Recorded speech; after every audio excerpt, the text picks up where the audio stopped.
Now, with this apostolic approach, the role of the church planter is going to be changing.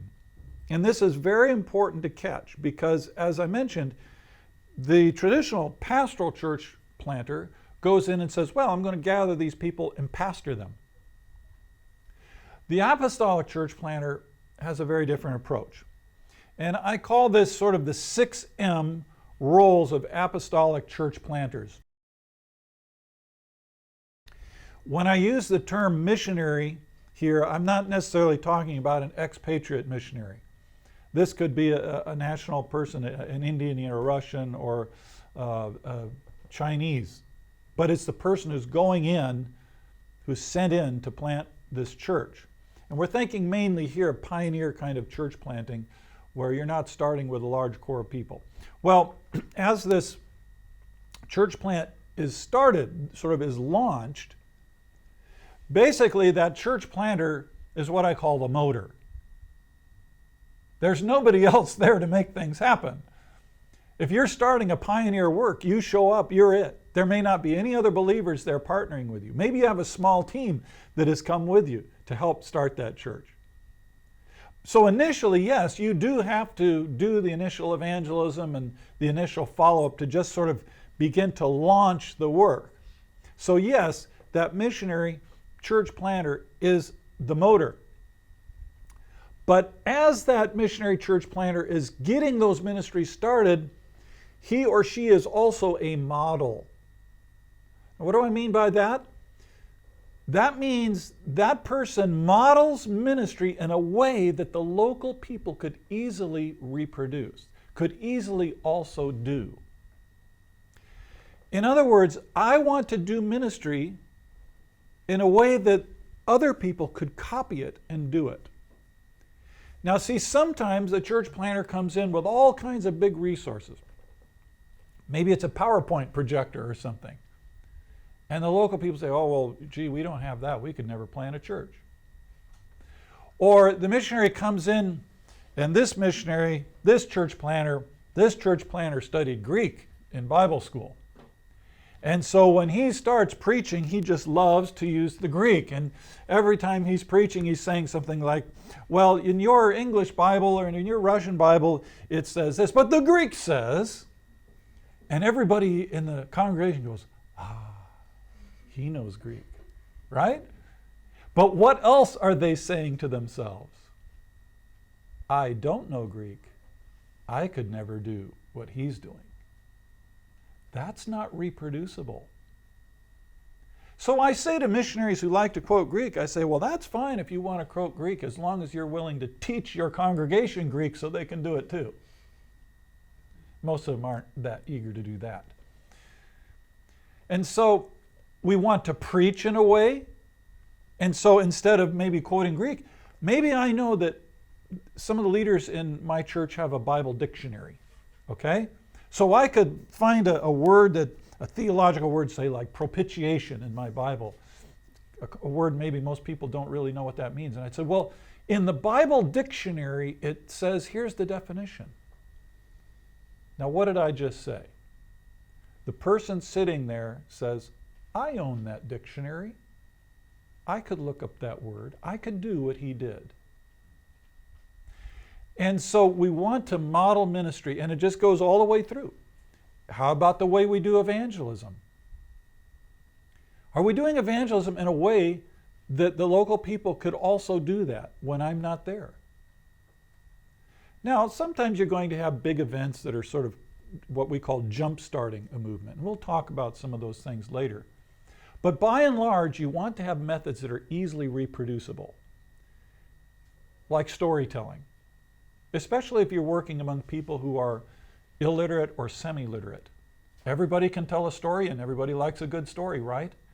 And so telling Bible stories is one of the ways it's very easily reproduced. And so what we're talking about is, as I come in as that church planter, I'm thinking very carefully, I don't want to use methods that the local people could not use. I have a friend who was working in Mexico, and he was working in a rural area, and he was traveling from village to village training leaders. And he was riding a donkey from village to village. It was taking him, days to travel around. And somebody said to him, you know what, you're spending so much time on that donkey, I'll just buy you a four-wheel drive vehicle, and because the roads are not good there, and you can just drive this truck around, and you can have these visits done in a quarter of the time that it takes you to do this with a donkey. He said, well, that's very generous of you, but no thank you. I'm going to stay with the donkey. Why? Because if he had a four-wheel drive vehicle, and he said to the local people, now I want you to do what I'm doing, they'd say, but I don't have a four-wheel drive vehicle. Buy me one and I'll do what you do. But they do have donkeys. So by him riding the donkey, yes, it was slower for him, but it was reproducible.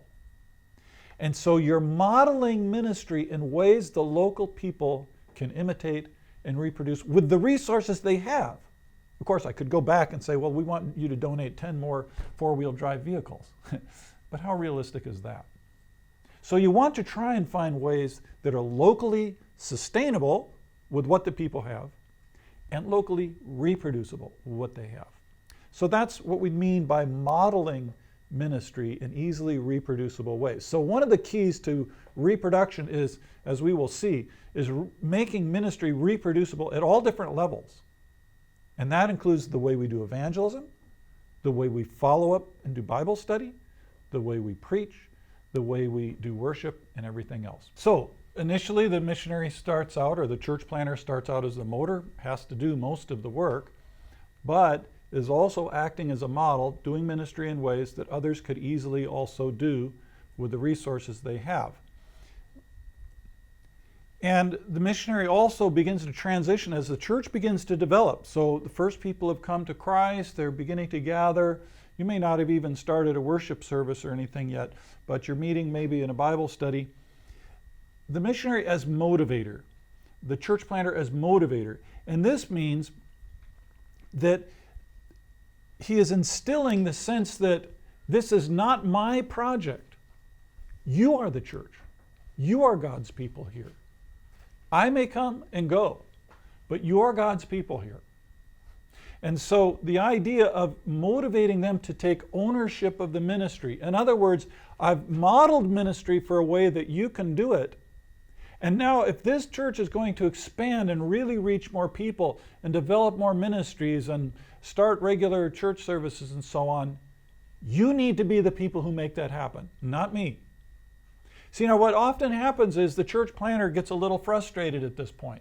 Things are maybe going a little slow. The people who sent him to plant this church are saying, hey, why aren't things happening? We want to hear good success stories. And so that church planter is getting frustrated. Things are going slow. And so there's going to be a temptation here for the church planter to say, okay, now, if you want to start services, I'll only do that if some of you are willing to take leadership. And I'll train you, say, how to lead a worship service, or I'll train some of you how to preach. And the people are going, no, we don't want to do that.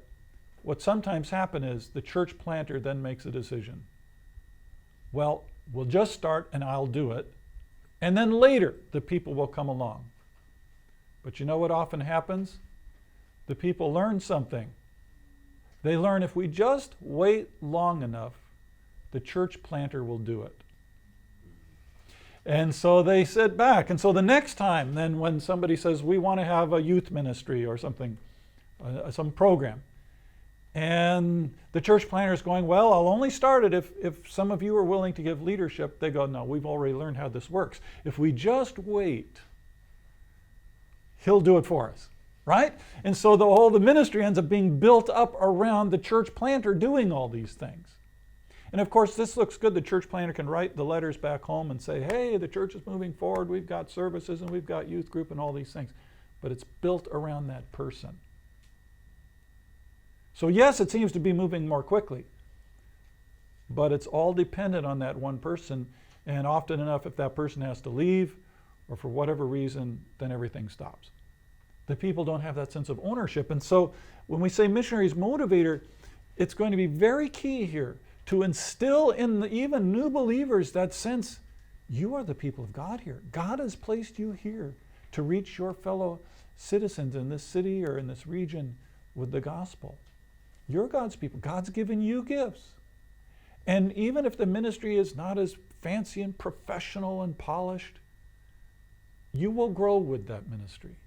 And so motivating them to be willing to serve, to be willing to be equipped, to say, I'm willing to make sacrifice so that the ministry moves on. That's going to be really key as that church begins to develop. Even a small contribution can make a big difference. Jesus fed 5,000 people because of a little boy's 5 loaves. Regardless of the amount, your contribution is very important and greatly appreciated. Visit us at TVSEMINARY.com.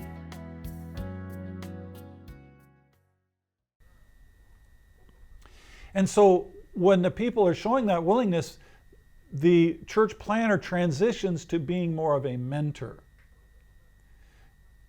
So now the focus is shifting from being a motor to a mentor.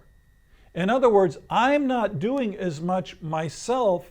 I'm shifting my time from being a doer of ministry to an equipper of ministry. And so now I'm starting to spend much more time actually training people to do ministry. So instead of me preaching, I'm spending a lot of time helping others learn how to preach. Or instead of me doing counseling, I begin investing much more time in training others how to be counselors, and so on. And this starts really very early along, even with just those first core believers, those new believers, you're meeting as maybe a Bible study group. I start training somebody else to lead that Bible study group. And so the emphasis shifts. Isn't this what we see, at least in part, in Jesus' own ministry?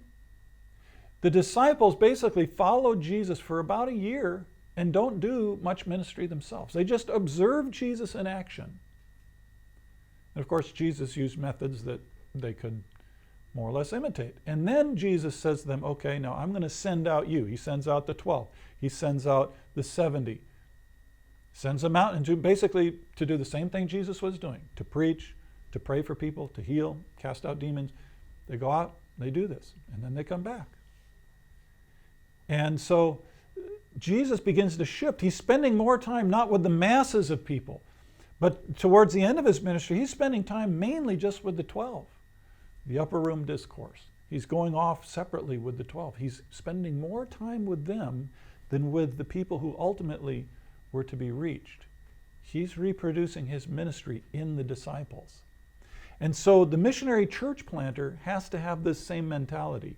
Yes, in the beginning, you do it, you model it, and then you begin to shift that ownership to the local people, and then you're spending a lot more time helping them develop their gifts and their ministry abilities.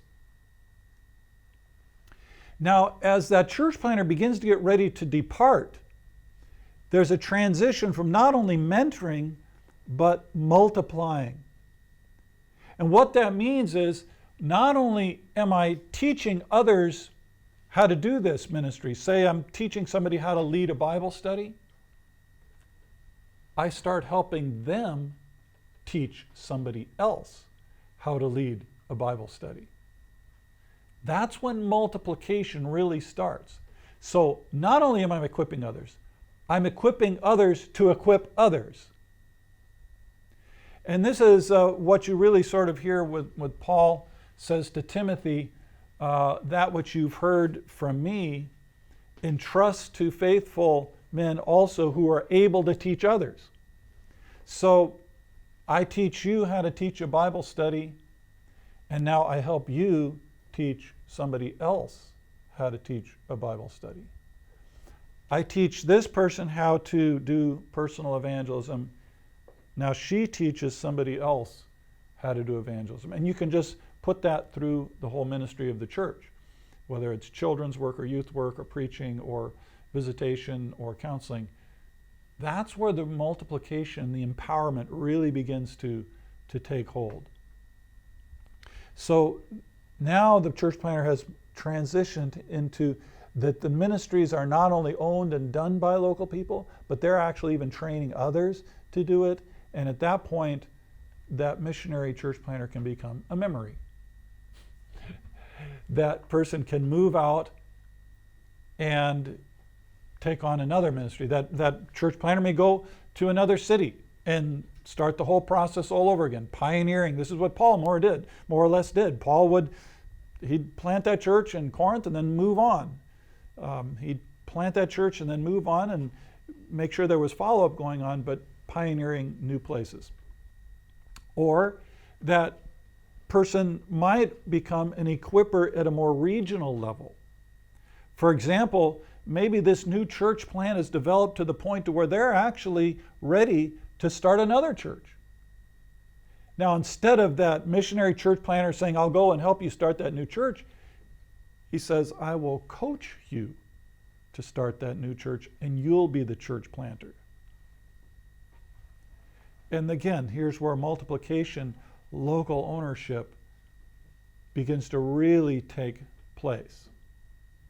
So these are sort of the changing, shifting roles that church planter, if they're going to have this apostolic equipping approach, they're going to have to take this transition from being the doer to being the equipper to being the multiplier, and then basically leaving the ministry to those people.